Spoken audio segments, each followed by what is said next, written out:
हम अपने पंचभूतों को संतुलन में रखकर एक अच्छा और स्वस्थ जीवन लंबे समय तक जी सकते हैं। आइए हम जानते हैं कि यह पंचभूत क्या है और इसे कैसे संतुलन में रखा जा सकता है। इस सृष्टि की रचना बहुत ही रहस्यमयी है, पर इसके पीछे बहुत से मतभेद भी हैं। परंतु साक्षात रूप से सृष्टि की रचना में जिन तत्वों का प्रयोग हुआ है उन्हें हम पंच महाभूत कहते हैं या पंच तत्व कहते हैं। इसी पंच तत्व से पूरी सृष्टि बनी हुई है, अर्थात हम आप सभी जीव जंतु, पेड़ पौधे, वनस्पतियां इत्यादि। इन पांच तत्वों की अनुपस्थिति से या तो इनके असंतुलन से हमारे जीवन में भूचाल आ सकता है या यह सृष्टि बिल्कुल असंतुलित हो जाएगी। और यह पंच तत्व हैं आकाश, वायु, अग्नि, जल और पृथ्वी।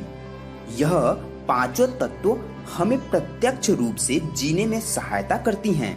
जैसा कि हमने आपको बताया कि इन पांचों तत्वों में से किसी एक में भी असंतुलन हुआ तो हमारा जीवन असंतुलित हो जाएगा।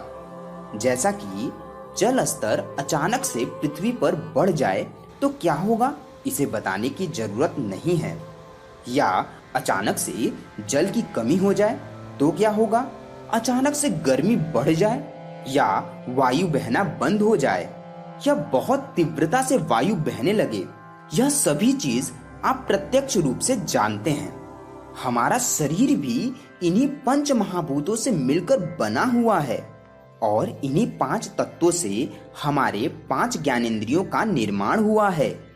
हमारे पांच ज्ञानेंद्रियां आंख, कान, नाक, जीभ, त्वचा। आइए इसे अच्छे से समझते हैं। पहला, आकाश तत्व। आकाश से आप क्या समझते हैं? आकाश जो हमें दिख रहा है सिर्फ वही आकाश नहीं है, बल्कि आकाश अनंत है, अर्थात आकाश की कोई भी सीमा नहीं है। यह तो सभी जानते होंगे। पृथ्वी के साथ साथ संपूर्ण ब्रह्मांड इसके अधीन है या यूं कहें कि इसके संरक्षण में है। आप सभी को पता है इस आकाश में एक शब्द का उच्चारण हर समय गूंजता रहता है। इस गूंज को लेकर बहुत ढेर सारे मतभेद हैं। वास्तुशास्त्र में आकाश शब्द का अर्थ है रिक्त स्थान, अर्थात खाली स्थान। और किसी भी खाली स्थान पर एक गूंज हमेशा गूंजती रहती है, जिस गूंज को जानने के लिए लोग लगातार प्रयत्न करते आ रहे हैं। कुछ लोग कहते हैं कि यह गूंज किसी दूसरे ग्रह से आ रहा है, तो कुछ लोग कहते हैं यह गूंज सर्वव्यापी ओम का है, जो हर जगह गूंजता रहता है। दोस्तों, आपका क्या मत है? किसी भी खाली स्थान पर ध्यान से सुनने पर किस चीज का गूंज होता है? आप हमें कमेंट बॉक्स में अवश्य बताएं। और यह गूंज हमारे कानों तक पहुंचता है, तभी हम इसे महसूस कर पाते हैं या इस गूंज में कौन सा शब्द है उसे सुन पाते हैं। तो आकाश तत्व हमारे पांचों इंद्रियों में से श्रवण शक्ति अर्थात सुनने की शक्ति का स्वामी है।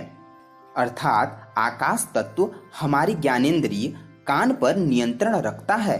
दूसरा, वायु तत्व। वायु तत्व हमारे जीवन के लिए बहुत ही महत्वपूर्ण है।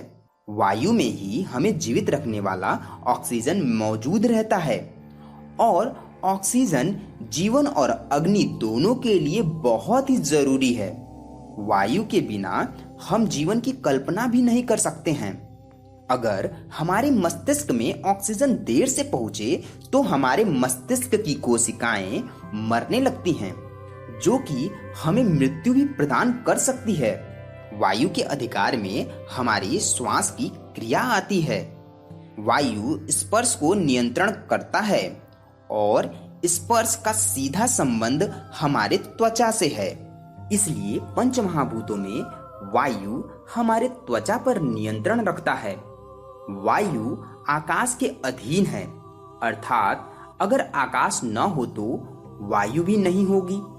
अर्थात रिक्त स्थान न हो, खाली स्थान न हो तो वायु नहीं होगी। इसलिए विद्वानों ने वायु के दो गुण को बताया है, शब्द तथा स्पर्श। अर्थात वायु है तभी हम सुन सकते हैं और स्पर्श कर सकते हैं। तीसरा, अग्नि तत्व। अग्नि या ऊर्जा यह हमें जीवन प्रदान करती है। अग्नि के अधिकार में जीवन शक्ति आती है, अर्थात जीने योग्य ऊर्जा हमें अग्नि प्रदान करता है। अग्नि वायु के अधीन है। अगर वायु न हो तो अग्नि का कोई भी अस्तित्व नहीं होगा।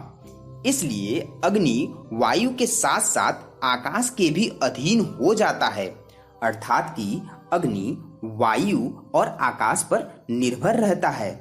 अग्नि से प्रकाश उत्पन्न होता है और प्रकाश हम अपनी आंखों से देखते हैं। इसलिए अग्नि तत्व के अधिकार में हमारा आंख आता है। चौथा, जल तत्व। जल तत्व हमारे रस को नियंत्रण करता है। इसका अधिकार हमारे संपूर्ण रक्त पर है। जल अग्नि के अधीन है। इसलिए जल अग्नि, वायु और आकाश पर निर्भर करता है। जैसा कि हमने आपको बताया कि जल तत्व रस को नियंत्रण करता है और रस हमें हमारे स्वाद से पता चलता है। स्वाद या रस का सीधा संबंध हमारे जीभ से है। इसलिए जल तत्व जीभ को नियंत्रण करता है।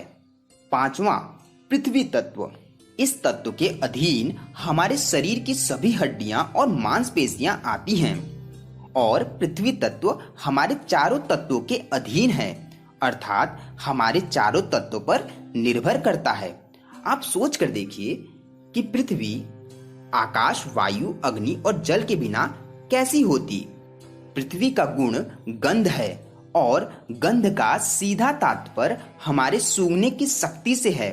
इसलिए पृथ्वी तत्व हमारे नाक को नियंत्रण करता है।